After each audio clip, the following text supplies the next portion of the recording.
So ఈ step కూడా అయిపోయింది. ఇక్కడ కంప్లైంట్ తీసుకున్నారు, ఎఫ్ఐఆర్ ఫైల్ చేశారు, ప్రాపర్ ఇన్వెస్టిగేట్ చేయట్లేదు. దానికి కూడా 156 class 3 of the criminal procedure కోడ్లోనే మానిటరింగ్ ది ఇన్వెస్టిగేషన్ అనే ఒక అప్లికేషన్ మీరు జడ్జి గారి ముందు పెడితే జడ్జి గారు దాన్ని పరిగణలోకి తీసుకొని పోలీస్ వారికి వార్నింగ్ ఇవ్వడం జరుగుతుంది. ఈ ప్రాపర్ కేసులో మీరు ప్రాపర్గా ఇన్వెస్టిగేషన్ చేయట్లేదు, దీంట్లో మీరు పర్సనల్ ఇంట్రెస్ట్ ఉంది, దీంట్లో మీరు ఏదైనా బ్రైక్ తీసుకున్నారా అన్ని క్వశ్చన్ చేసే ఛాన్సెస్ కూడా ఉంటాయి. పోలీసు వాళ్ళకి వెంటనే ఒక జడ్జి గారి నుంచి ఒక డైరెక్షన్ వెళ్ళగానే వాళ్ళు భయపడతారు. ప్రాపర్గా ఇన్వెస్టిగేషన్ జరుగుతుంది, ఎవరైతే కంప్లైంట్ ఉన్నారో వాళ్ళకి న్యాయం జరుగుతుంది.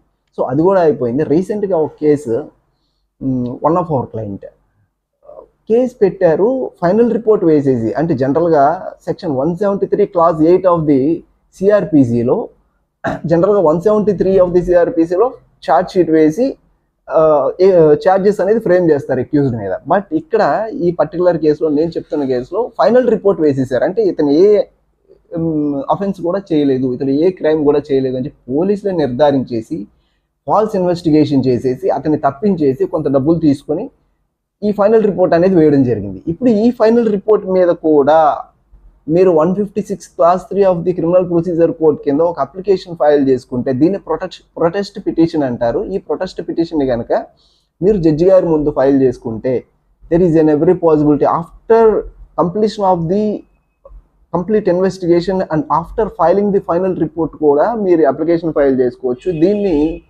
Section 90 of the CrPC read with section 191 sub clause A of the CrPC కింద కూడా ఫైల్ చేసుకోవచ్చు.